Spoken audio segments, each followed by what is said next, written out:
What's going on, Vikings fans? Welcome to the Vikings Now by Chat Sports. My name is Patrick Siepman, and coming up on today's show, we do have a major update around the Jordan Addison DUI arrest situation.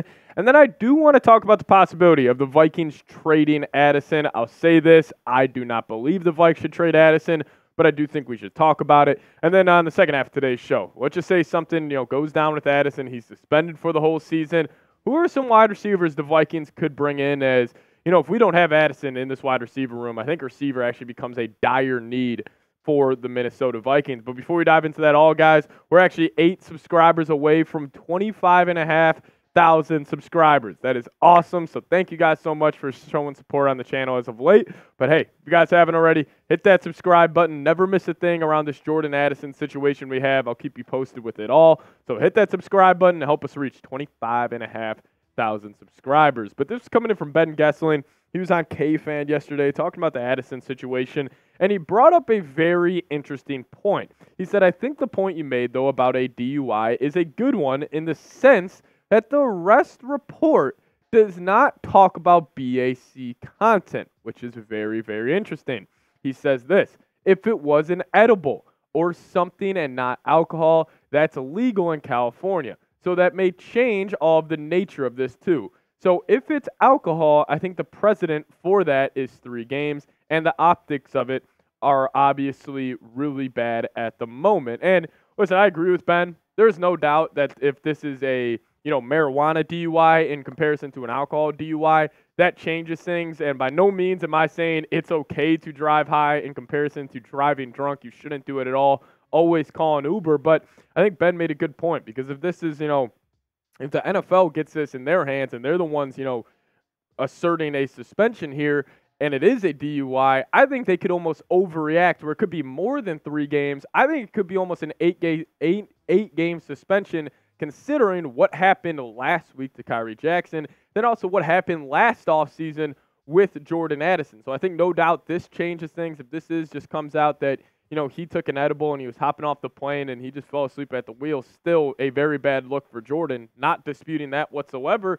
But you can't argue that it does not change things, because I think it definitely does. But let's talk about this. So I am not saying the Vikings should trade Jordan Addison, but it should be definitely something we talk about, because maybe the Vikings front office is looking at this situation saying, 2 incidences the past 2 off seasons, and, following the Kyrie Jackson thing, like, this is very disappointing on what Jordan Addison, what just went down with him in California. But the first question I had was, well, what's his trade value? And really, I don't have a good answer for you guys. Like, obviously him going for, having a big-time rookie season with the Vikings with some shaky quarterback play, him being a first-round pick, what could you get for him? I would assume maybe you could still get a first, but most likely maybe a second and a 4th-round pick for Addison. I really don't have a good answer for you guys. But considering what he did last season, I mean, Addison, I was talking about it on the channel here for, a number of weeks before the situation. I thought he was going to have a breakout year. And I always, I will say, even though I do think he already kind of made a name for himself this past season, I think he would have, cemented himself as a top 15 wide receiver in the NFL, considering this man almost went for 1,000 yards this past season, 10 touchdowns, with the likes of Nick Mullins, Josh Dobbs, Jaron Hall throwing him the football. So where I stand right now, I understand Addison made a mistake, and he's made a mistake the past 2 off seasons, but I'm not trading Addison. There is no way I'm just going to, send the ship and just, completely bail off, the Addison experiment here, because he is a young guy. Like, I am 24 years old, and, even 2 years ago, personally for me, I feel like I have just grown so much. I became so much more mature, and I think we could see the same thing happen for Addison. This is definitely going to be a big-time wake-up call. I'm sure the leaders in the Vikings locker room have already reached out to him, have already talked to him about this situation. So maybe this is, something in his life which completely helps him pivot and get back on the right direction. However, I will say this. I fully expect him to be suspended. Even if this comes out that this is a marijuana, DWI, and, still not a good situation. But I still just don't expect Addison to be left off the hook here and have a 0-game suspension. I think minimum it's going to be 3 games, and I think the max would honestly be around 10 games. I could see the NFL coming in and completely overreacting to this and kind of sending a message to the rest of the league saying, we do not accept this in our organization. We're going to suspend Addison for half of the season. And then that leaves wide receiver a dire need for the Vikings. But the Vikings statement they put out, this past Sunday when this information broke still remains the same. It is we are aware of Jordan Addison's arrest this past Friday and are currently gathering more information regarding this incident. And, I'll make this point, guys. This offseason has flipped on its head. Like, I was so optimistic, and I still am, about the Vikings heading into the season. We had this youth movement come along with the Vikes. They got younger, more athletic. You hopefully got the franchise quarterback. You hopefully got the franchise edge rusher in the first round. Positivity was at an all-time high. But now after the Kyrie Jackson, tragic situation, now Jordan Addison, what he did on Friday night, like, it is completely flipped on its head. And this isn't the only DUI situation the Vikings have had. If you guys remember, offensive coordinator Wes Phillips got a DUI last December. And this is what Kevin Seifert wrote up in his latest article, saying in December, Vikings offensive coordinator Wes Phillips was stopped on a Minnesota freeway, and ultimately his blood alcohol content was found to be 0.10. Phillips pleaded guilty to an amended charge of a misdemeanor careless driving and paid $378 in fines. In response, the Vikings issued a 3-week unpaid suspension, which Phillips served this spring. And, I don't mean this satirically, and, maybe this is me overreacting, but do the Vikings have a locker room problem right now? I'm going to still say no to this. I just think this was a couple, outlier instances that I'm going to call this. So I'm going to say no, the Vikings don't have a problem in the locker room, but I've seen on Twitter, I've seen Vikings fans freaking out, be like, Kevin O'Connell needs to get a grip on that locker room. We're the leaders in this group. I don't necessarily think the Vikes have a problem, but hey, when you have, 3 driving instances on the offensive side of the football over the past, about 18 months, like, that's definitely a concern, but I don't think the Vikings have an issue here whatsoever. I think this will get shored up, in no time. But you guys let me know. What say you? Should the Vikings trade Jordan Addison? Do you just want to move off him, get what you can right now? Give me a T for trade or give me a P for pass down in the comments section. But let's talk about the wide receiver room here, as, if Addison were to miss 8 games, like, this group besides Jefferson is looking rough. Like, you have obviously the best non-quarterback in the NFL and number 8 team, but then you got Brandon Powell, Trent Sherfield, Jalen Naylor, like Lucky Jackson, Tristan Jackson, Malik Nolis. Like, you don't really have any good options, and it makes that loss to KJ Osborne hurts a little more. So I could see the Vikings definitely getting in, the free agent discussion or the trade market and trying to bring in another wide receiver. Well, the first one we're going to talk about here is Michael Thomas. Now, I have said I don't think Michael Thomas would have an interest in coming to the Minnesota Vikings. I don't think he would want to be a wide receiver 3, and when Hockenson would come back, he would be the fourth pass catching option. So I couldn't see that being the situation. But if you would come in, be the second pass catching choice, for at least the first half of the season, if Addison is suspended, I think that could interest him, as he's still out there on the free agent market. I've thrown out my prediction. I think he's going to sign with the Chargers, as he could be the true wide receiver, 1 or 2 there and get a whole lot of looks. And I think that style receiver fits with what Harbaugh likes to do. But, injuries have definitely plagued him over the last 3 years, and he hasn't been the most productive. But still, back in 2019, when he set the reception record originally, he was fantastic. 1,700 yards in a 16-game period, 9 touchdowns, 11.6 yards per catch.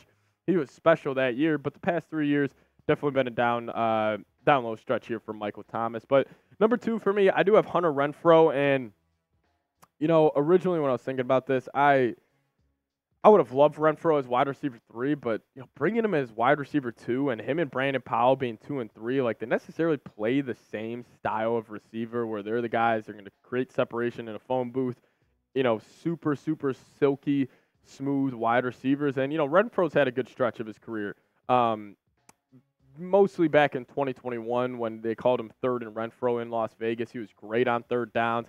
Kind of has been flooded out of the lineup with Devontae Adams coming in 2022, drafted Trey Tucker. So, he's out there on the market. I wouldn't hate if the Vikings brought him in as just another camp body. But if it was, between guys like Renfrow, Jalen Naylor, and Brandon Powell, I would rather just roll out there with Jefferson, Naylor, and Powell instead of bringing in a guy like Hunter Renfrow. But let's talk big here. This is probably why you guys clicked on this video. T. Higgins. T. Higgins is an interesting name right now. He is 25 years old, still super young, and his best football, I think, is, ahead of him. But, there's some drama going on in Cincinnati. This was coming in from Rappaport about a week ago, or about 2 days ago now. Tweeted this out saying, it has appeared evident for some time, but for clarity, the Bengals and star wide receiver T. Higgins will not do an extension by Monday's deadline. He signed his franchise tag. He'll play on it and then be one of the top free agents in 2025 this offseason. So maybe the Vikings are saying, hey, we'll throw you a future second and one of our conditional fifths for next year, and we land one of the best wide receivers in the National Football League. Obviously the production is not going to, blow you away. Like, it's not like he's had a 1,500-yard season, but I think there's no doubt T is a top 15 receiver in the NFL, big body, and, I think too many times, like, when we're evaluating players in any sport, like, we just look at the numbers instead of the eye test. And I think T. Higgins is the definition of an eye test guy, because if you look at the numbers, you're like, yeah, he's an okay receiver. He's probably top 30 in the NFL. But if you watch the Bengals play anytime, he is special. He's been healthy throughout his career. And just him as a second option next to Justin Jefferson, man, it would be awesome. And I've always kind of thought the more ideal receiver next to Jefferson would be that big body wide receiver. He can throw 50-50 balls too, and that's T. Higgins. So I would be all in on T. Obviously, it comes down to trade value and what trade package the Vikings would have to give up. And then plus you would have to pay him. But again, the Vikings are in a situation where they could do that, considering, they're going to have J.J. McCarthy on this rookie deal. They're not going to be paying the quarterback. So maybe it's a deal where it's like, hey, we'll give you Jordan Addison. He's on his rookie contract, and we'll throw you a fifth-round pick. But just keep your eyes out for T. Higgins. Not saying it's going to happen, but I think there is a chance there. But let's kick it to my favorite wide receiver of all time, Adam Thielen. We talked about him on the show for a couple times, and Thielen would be awesome. He was working out with J.J. McCarthy a couple weeks ago. He's been working out with a lot of members of the Minnesota Vikings, and funny enough, he was still great for the Panthers this past season. Over 100 yards, over 1,000 yards, over 100 receptions, 4 touchdowns. He was great. I think he would be an awesome option, considering he could step in, be the wide receiver 2 if Addison is suspended. And then also, he would be a fantastic wide receiver 3. We saw how elite he was in the red zone during his tail half of his career in Minnesota, with 14 touchdowns in 20, 10 touchdowns in 21. He was great in both those seasons, and I think the Vikings do have a need for that, as Jefferson is the most complete receiver in the NFL, but it's not like he excels in the red zone. And even TJ Hawkinson always kind of felt like he struggled in that area of the football field. But Thielen, he would be fantastic, and besides T. Higgins, I think Thielen would be the number one option to bring in. But I've seen this name floated out there, Julio Jones, and I will make this quick on Julio. No, the Vikings should not bring Julio Jones in. He's 35 years old. He is a cooked product at this point. One of the most electric wide receivers in NFL history, though, I will say. Awesome to watch. He was sick dating back to his days with the Atlanta Falcons, but he's been jumping around the league the past couple of years, and I just don't think he has that much left in the tank. So on the Julio Jones front, no, don't really see a need for the Vikings to bring him in. But speaking of need, if Addison is suspended, is wide receiver a need for the Minnesota Vikings? Give me a Y for yes or an N for no down in the comment section. I think no doubt, because you got Jefferson, but then besides that, like, your pass catchers from 2, 3, 4 for the first half of the season are going to be Powell, Naylor, Josh Oliver, Robert Tonyan. Don't really feel too confident in that group, especially with Sam Darnold or rookie quarterback in McCarthy. You want to give them whatever they can to be successful. So I would definitely say yes on that. But hey, also if you guys want to give me a follow on Twitter, that's a handle right there, @PatSieps. And just thank you guys so much for watching today's show. See you guys next time. As always, Skol Vikes.